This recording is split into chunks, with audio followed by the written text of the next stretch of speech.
나오면 보통 사람들은 공정 이러다가 그게 개념을 정확히 잡지 못해요.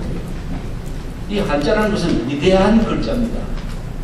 결국 인류가 인터넷이 발달하면 결국 마지막에 남은 글자가 두 가지랍니다. 영어하고 한자라고 해요. 한자 하나하나에 철학이 들어있어요.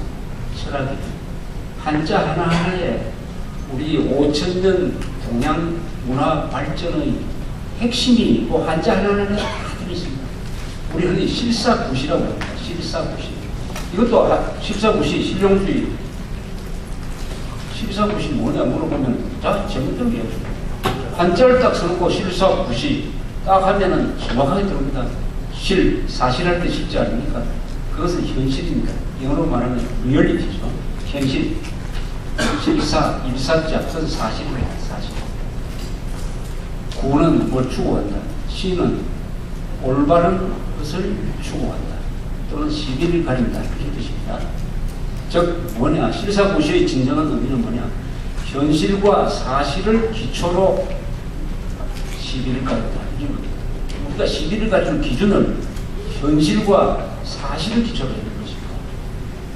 그것이 얼마나 실사구시란 말 안에 정확하게 딱 들어가 있습니까? 가수분해, 우리가 화학 실험하면 어떤 물체에다가 물을 들여 부었을 때 일어나는 화학 반응을 가수분해라고 합니다.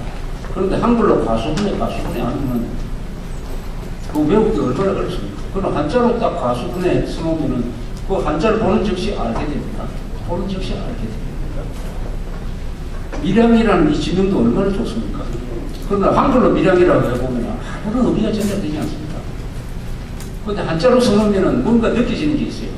밀양이라고 한자로 써놓으면 그 말, 단어 가지고 느껴지는 게 있는 게 있습니다. 아, 밀 상당히 깊은 데다. 근데 깊은 데 햇볕이 든다. 아, 들판도 있겠구나. 이렇게 느껴지는 거 아닙니까?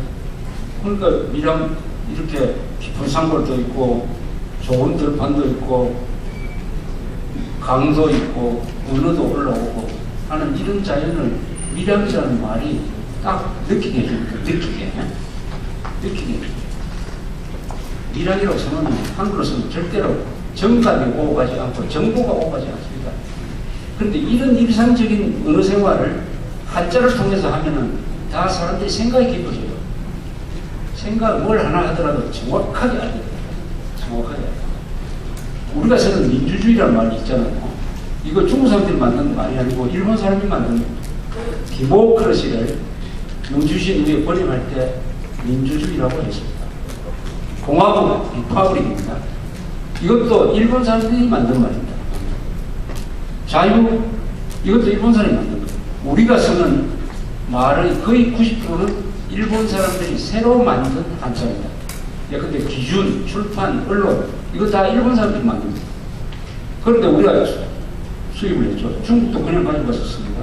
이 한자라는 것은 중국이 만든 말만이 있는 게 아니라 중국이 쓰는 용어도 있고 일본 사람이 만드는 용어도 있고 우리가 쓸 때 조금 있습니다.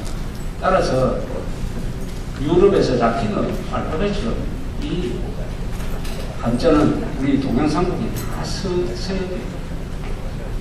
한자를 가르치는 국민학교 교장 선생님한테 물어보니까 한자를 가르치니까 소학교, 초등학교 학생들인데 아주 행동하는 게 점잖아지더랍니다.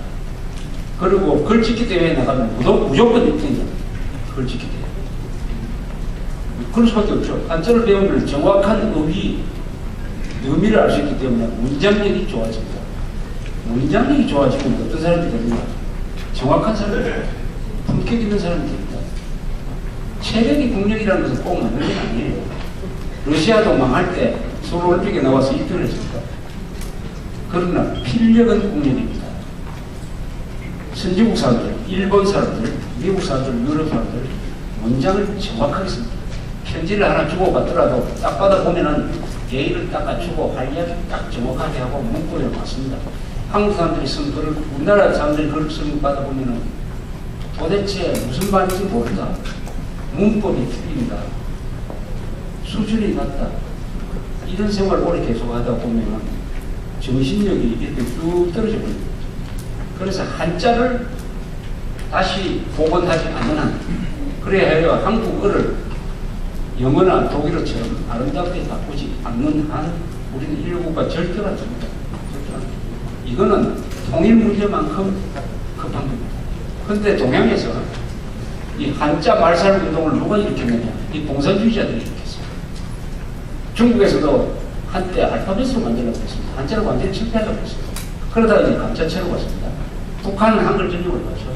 일본에서도 좌익들이 한때 한자 철폐 운동을 했습니다. 남한에서도 이 좌익들이 한글 전용을 확산시키는데 일조를 했어요.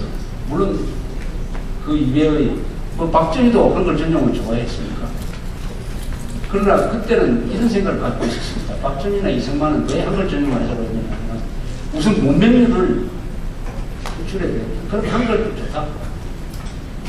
그런데 이 사람들이 하나 착각한 게 있었어요. 한자를 많이 아는 사람들은 한글 전용을 해도 이게 무슨 말인지 압니다.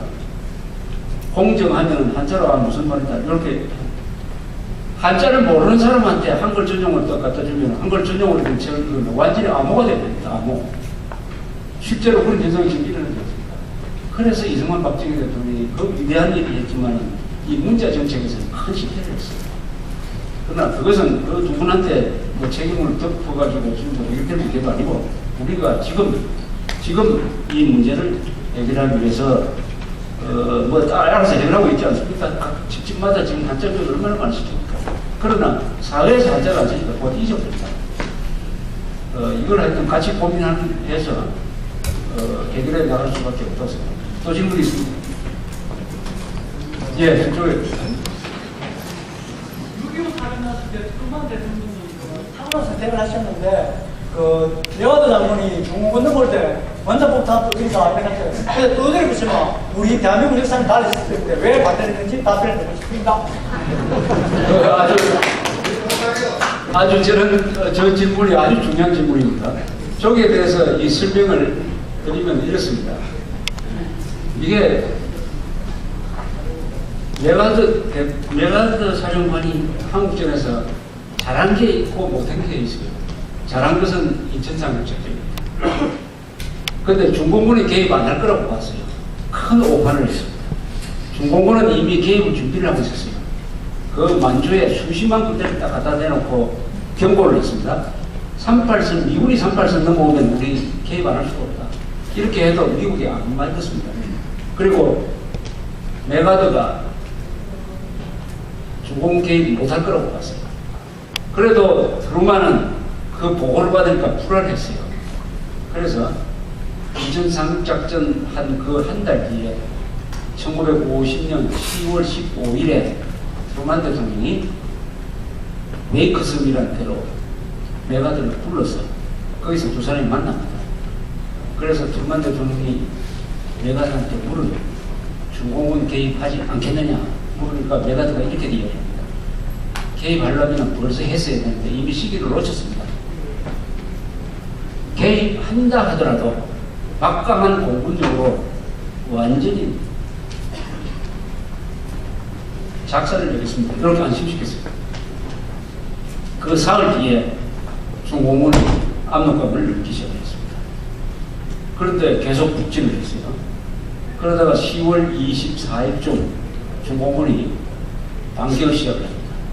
그때 소규모로 한국군 사단만 노려서 그때 비로소 메가드가 중공군 개입했다는 것을 알게 됐습니다.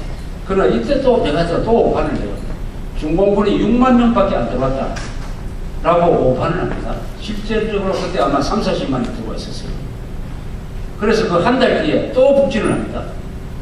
크리스마스 작전이라고 해가지고 이번에 한국을 통일한 다음에 크리스마스는 고향에서 쉬도록 해줍니다. 그게 1950년 11월 한 22일쯤 되죠. 그때 중공군이 본격적으로 반격을 하기 시작해가지고 일사부터 되는 거죠. 그래서 이 메가드 장군이 그러면 어떻게 했어야 되느냐 하면은 우리가 평양 원산선에서 스톱을 했어야 되는 게 맞습니다. 평양 원산선은 아주 잘록하죠. 평양 원산선에서 딱 방어선을 치고 있었으면 중공군이 개입 못했습니다. 그럼 북한이 평양 원산 북한의 북쪽에 있는 거는 그 뭐 별 산악지대고 그것만 가지고는 절대로 버틸 수가 없어요. 그러면 시간을 두고 우리가 통일할 수 있었을 것입니다.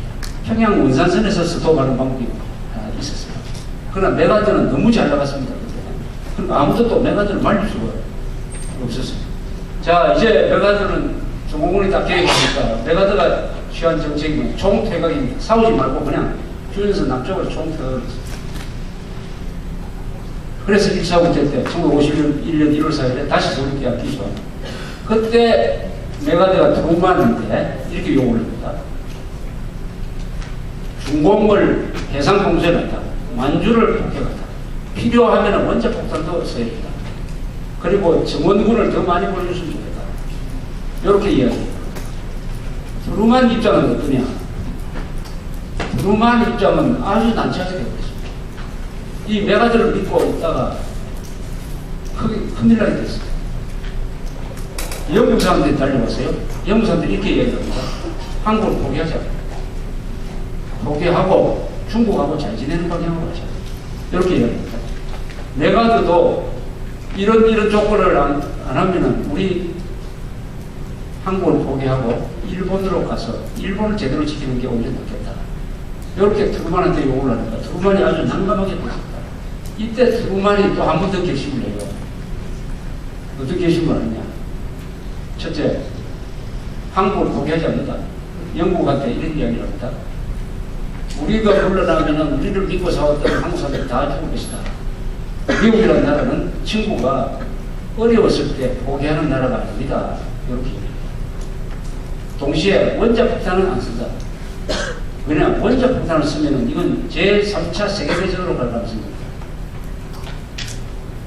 메가드가 원자폭탄을 평양에 터뜨리면 소련은 원자폭탄을 부산에 터뜨릴 것이다. 그 다음에 중국을 상대로 전면전쟁을 할 수 없다. 중국을 상대로 해가지고 육군에서 이기는 방법이 없다. 그래서 휴전선에서 교착하죠. 원위치해가지고 지금 휴전선에서 일단 여기서 스톱하죠. 해서 1.4 국대 때 서울을 빼앗기고 나서 거기 3월에 다시 반격을 해가지고 3월 15일에 서울을 되찾고 북진을 하다가 38선 근방에서 그냥 멈춰버렸습니다. 그 뒤에 한 2년 동안 그걸 하죠. 고지전을 하는 거죠. 그래서 우리 편한 대로 생각을 하면은 트루만 대통령이 메가드가 하자는 대로 중국하고도 전쟁을 하고 원자폭탄도 쓰고 했으면 좋겠는데 트루만은 그렇게 했으면은 3차 전쟁으로 갈 것이다. 3차 전쟁으로 가면은 어떻게 되느냐? 유럽이 소련한테 넘어간다. 한국에 그때 미군이 한 30만이 와 있었습니다. 그 사이에 유럽을 지키는 군대가 공백이 생겼어요. 그래서 영국이 미국 보고 한국을 포기하라고 하는 것입니다. 그래서 한국에 주둔하는 미군을 빼가지고 유럽으로 가져가가지고 소련의 침략을 막아달라 이런 뜻이었습니다. 그런데 한국을 놓고 더 전쟁을 확대시켜버렸으면 아마 스탈린이 유럽까지 먹었을 가능성이 많습니다. 그래서 보면은 트루만의 선택이 우리로서는 만족스러운 것은 아니었지만 최선의 선택이 아니었을까 이렇게 저는 생각해요. 그렇습니다. 또 질문 있습니까? 없습니다. 자, 그럼 여기서 끝내겠습니다. 정정해 주시면